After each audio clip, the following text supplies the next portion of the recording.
everyone, and welcome back to my channel. My name is Gabby Mack. For those who are just tuning in for the first time, welcome. Don't forget to subscribe, like, and share this video for more videos to come. For those who are returning and have already subscribed, thank you once again and welcome back. So today I just wanted to clear the air about my Ghana is hard video. So I posted two videos. One was Ghana is hard. These are the 7 steps for you to take if you're thinking about moving down to Ghana. And then the other one was Ghana is hard. So I left and came back to America and now I'm stuck at home. So I just wanted to clear some, stuff about those two videos because I saw there was a lot of comments and I haven't seen that people are watching and sharing it and things, which is good, of course.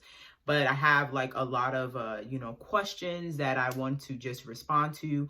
And then I had a lot of negative comments too that I also just want to clear the air about the whole idea of why I did that video in the first place.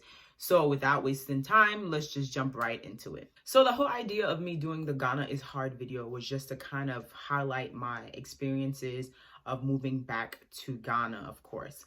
I had so many comments of people just saying like, why did you move there in the first place? You didn't give yourself enough time. 6 months is not enough. So much, oh, Ghana, there's no jobs there. Like, you have to create jobs. It was so much comments. Like, I'll post some of them for you guys to see, but there was a lot, that people were sharing. I felt like some people were like just straight attacking me, trying to tell me what I was doing was wrong. And I just wanted to say, like, this is my experience and this is what I think, guys. You don't have to totally follow this. Based on my experiences going back to Ghana. And yes, I did not move back to Ghana just 6 months ago. For those of you who don't know, I actually moved back since 2018. So yes, within those times, I have been visiting back home.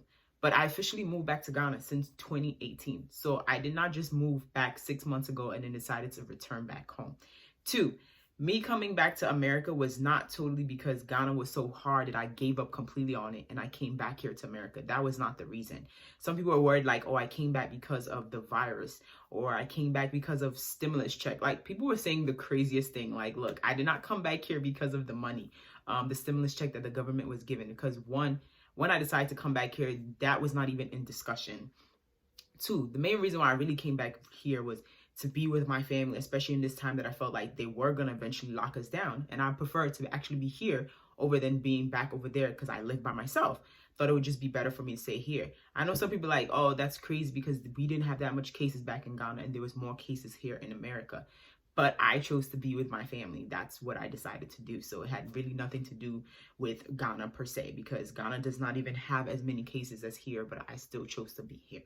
So yes, so that's like a few of the things. So some of the other things I wanted to highlight, I'm just looking at my computer, I wrote some things down, was, how I, made that decision of going back home and, why I did and the things that I've been through since I've been there. Because I feel like people really wanted to get into depth. So the video of me saying the 7 steps were kind of just like a general idea, general steps for you to take when, thinking about moving there. I know some people came and was like, oh, it's hard everywhere. I clearly understand that, but I'm specifically talking about Ghana, guys. I'm not trying to knock down anywhere else because trust me, America is hard too.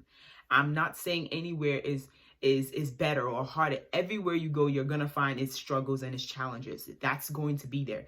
But I'm not specifically talking about anywhere else but Ghana. So please, those who keep coming at me and saying that Ghana is not the only place that's hard and all of this, like, I understand that, but I'm talking about Ghana. So if you want to know more about Ghana and my experiences, then you can continue watching this. But if you feel like I'm trying to knock down somewhere else, that is not my intention at all for doing this video. For the longest time, guys, I've always wanted to go back home. Now, let me say this. My family is from Ghana, right? My parents, my dad, my mom was actually born in America, but my dad was born and raised in Ghana. My grandparents, born and raised in Ghana. Like, I am a Ghanaian, guys. Like, I am a Ghanaian. So, though I was not born there, and I was born here in America, for some of you guys who don't know, they thinking like, oh, maybe I was in Ghana and I decided to come to America and make America my home.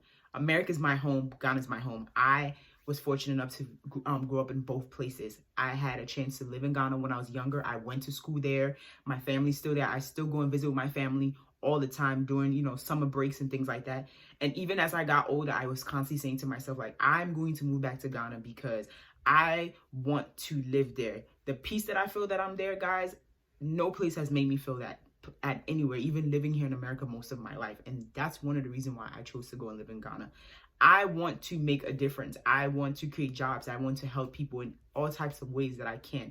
And that's part of the reason why I want to go back. I want to give back to my country. Yes, there's so much here in America that's already going on. Systems are working and stuff. I want to be a part of those people that will help and make things better. I know that I'm not going to be the only person that, you know, is going to make that happen, but at least little steps will get us somewhere. You get what I'm saying? And I know videos like this can inspire people to want to make a difference and want to move back to Africa and things like that. So for those who are, let's say, returning to Ghana, who grew up in Ghana already and traveled and want to come back, there are some things you need to do. And those were the people I was really targeting when I did my 7 steps moving back to Ghana. And it also applies to people who are first timers trying to come back home, you know, the year returnees who are thinking about coming home.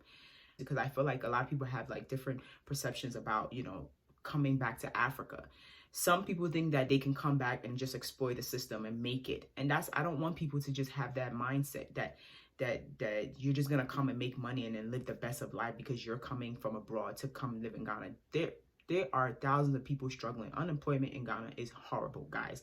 I don't have numbers and percentages for you, but I'm telling you based on my experience that yes, it is hard. I don't care what anybody says, like, it is hard because you need to understand their systems. And that's why I use the word hard and not expensive, and not, I use hard because that's what I feel. So if you went to Ghana, you had a totally different experience, that's totally on you. But for me, I feel like it's hard, and it's still hard even now. One, I have not given up on Ghana. I am definitely returning back home. Like right now, of course, I can't move anywhere because of this whole virus and stuff, but I will be back, and I will be back to do something. Let's get down to the nitty gritty. So some people were talking about jobs that you can't go to Ghana. Let's say Ghana, we're talking about Ghana, that you can't go to Ghana and find a job. You have to come with money to start a business.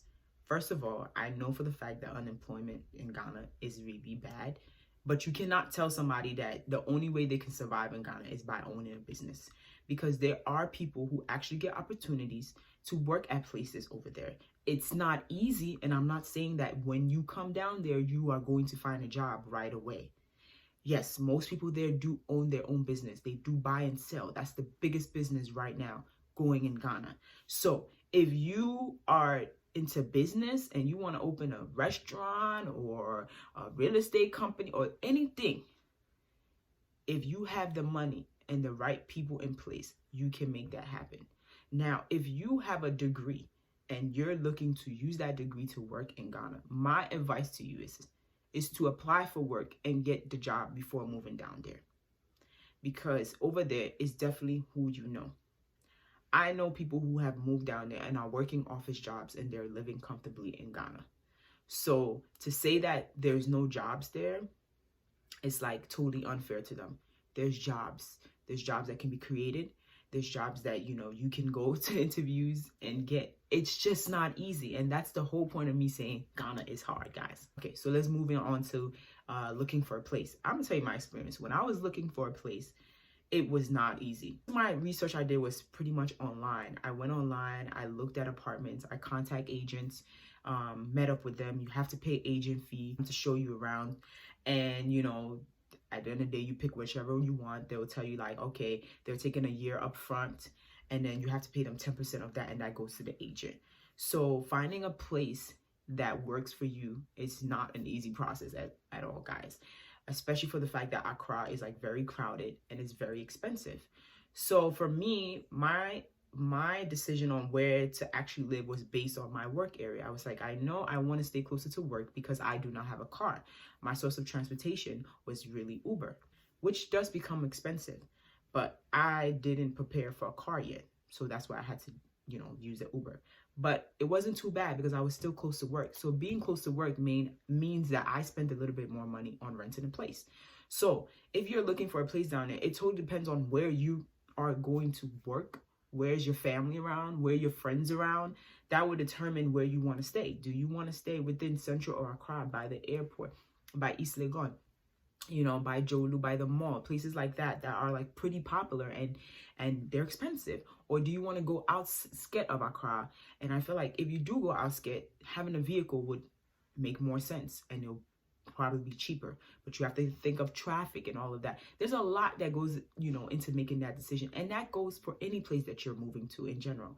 So that was my whole experience, and you know, finding a place. And so now if we're talking about like starting a business, guys, if you have the capital, you know the right people, and you're ready to work, and I'm not talking about having this big dream of you having a company in Ghana and expect it to be amazing within a year.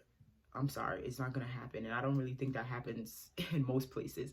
But it's hard, and I'm gonna give you an example.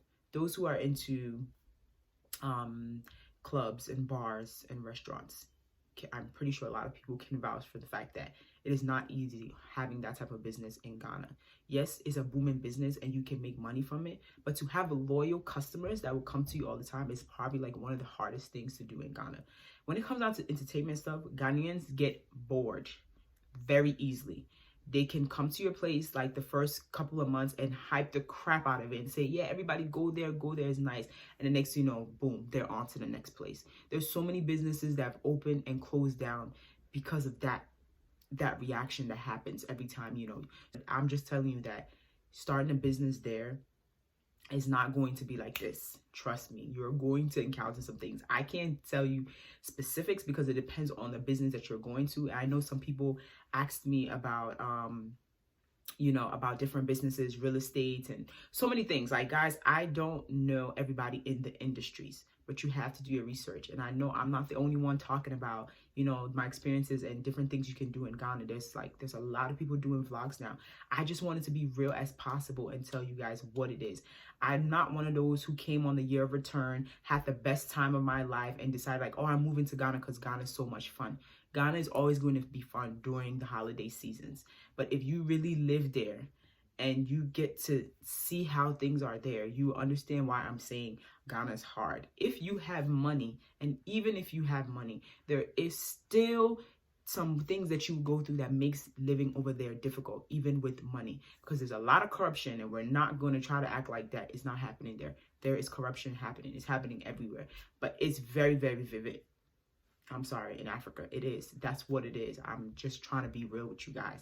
But that's all the things that, you know, you should consider. Like, and that's why, you know, my 7-step video was to just kind of give you a general idea. And step 2, if you're looking towards coming to Ghana, think about these things and maybe follow some of these things. There's so many other things you can do too. Like healthcare system. I know somebody asked me about healthcare in Ghana. Healthcare is not like America. It's not like Canada. It's not like Europe. Like, healthcare in Ghana is expensive. You're basically just going to pay anytime you need to go to the hospital. So just put that in your mind. There's no, I'm paying for a good insurance company who's going to cover me, because even people who have insurance there, still when you go to the hospital are paying. And this is not like, oh, copay of like $20. No, like, it's like you're basically paying for your whole visit. So healthcare in Africa is not the best. So if, you know, if that's a worry for you, you should think about that before even like thinking about moving back to Africa and figuring out how you're going to, you know, a lot of people basically treat themselves there. Remedies and stuff that they create at home to make themselves feel better. I'm not saying that that's a, you know, it's totally a good thing, because, you know, you should be able to go to the hospital and get help when you need it. But unfortunately, that's something that they're continuing to work, you know, they're working on day in and out, but the system is not the best. But that's healthcare. Transportation, you know, a big form of transportation over there is the trotro systems. Pretty much everyone kind of takes trotro. It's cheaper. It's very overcrowded. It's not totally safe. So if you feel like you want to be comfortable, like, and, you know, safe, maybe buy your own car.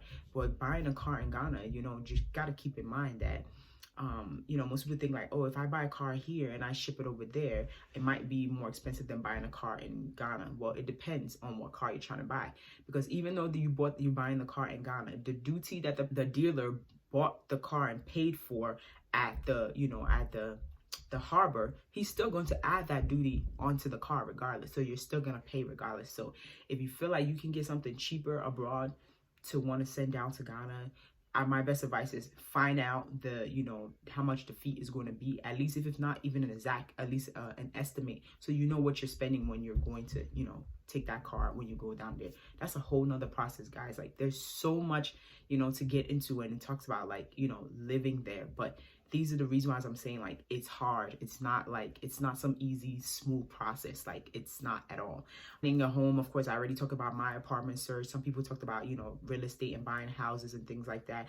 I'm not prepared to buy any house, so I'm not going to tell you the steps on how you're going to get one. I'm pretty sure it's kind of the same way with the whole apartment, finding an agent and all of that, or whether you want to get loans. There are banks there that are, going to give loans. I don't know the percentages, exact things. That's something that, maybe I can research later, or you can just research. Hard everywhere. It's literally hard everywhere.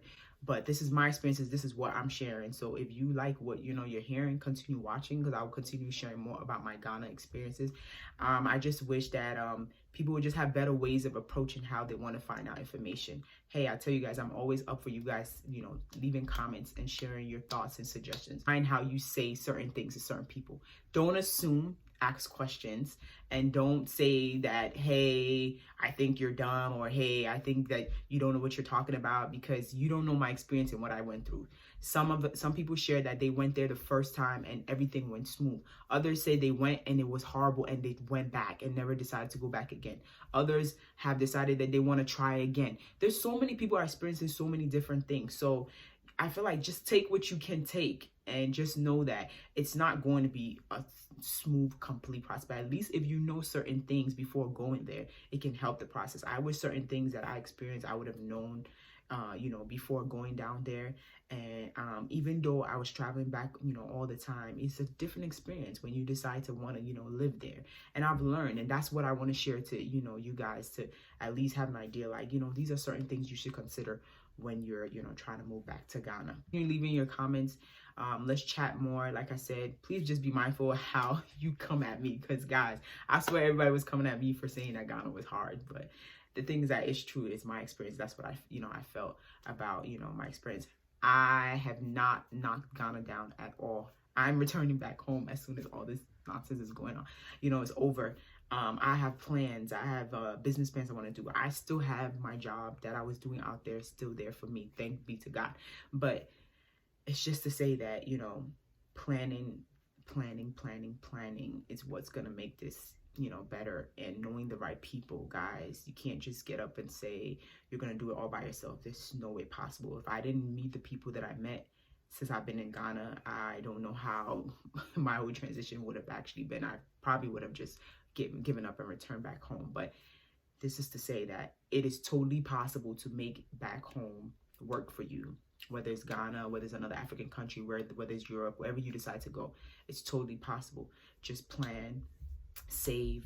I even forgot to mention about the money, why some people are like, oh, why don't you tell me a certain amount of money to save? Look, I can't tell you a certain amount of money to save if I don't know what you're planning on doing. Because someone may just be retiring and want to just live. Someone is actually going out there to start a business. I can't tell you like, hey, save $10,000 and your stay there is going to be amazing. No, I can't tell you that. So it's based on what you want to do, what plans you have, what business you want to get to. Are you going to have a job? Are you retired? Do you own your own home? Are you going to rent an apartment? Are you going to buy a house? All those come into play. So if you know all of that, you can figure out what is best for you and what amount of money to save, or whatever you have to do, whether you want to ship a car, buy a home. All those things are, come into play, guys. Thank you again for, watching the video. I would continue to do this Ghana is hard video. So if you see the title, Ghana is hard, it's just a continuation, guys. So, but yeah, I'm going to continue sharing more of my experiences. We can get deep. In the beginning, I was trying to not get so personal, but I realized if I don't get a little personal, you guys will not understand where I'm coming from, and you won't understand why I'm saying certain things. And I will, share certain stories and experiences so that you guys can understand where I'm coming from and why I'm saying what I'm saying. Once again, this is my journey, my experiences, guys. I'm not saying it's going to be the same for you. It's different for everyone, So it is, it is what it is. But thank you again for watching. Don't forget to subscribe once again. And stay tuned for more, and I'll see you guys next time. Bye.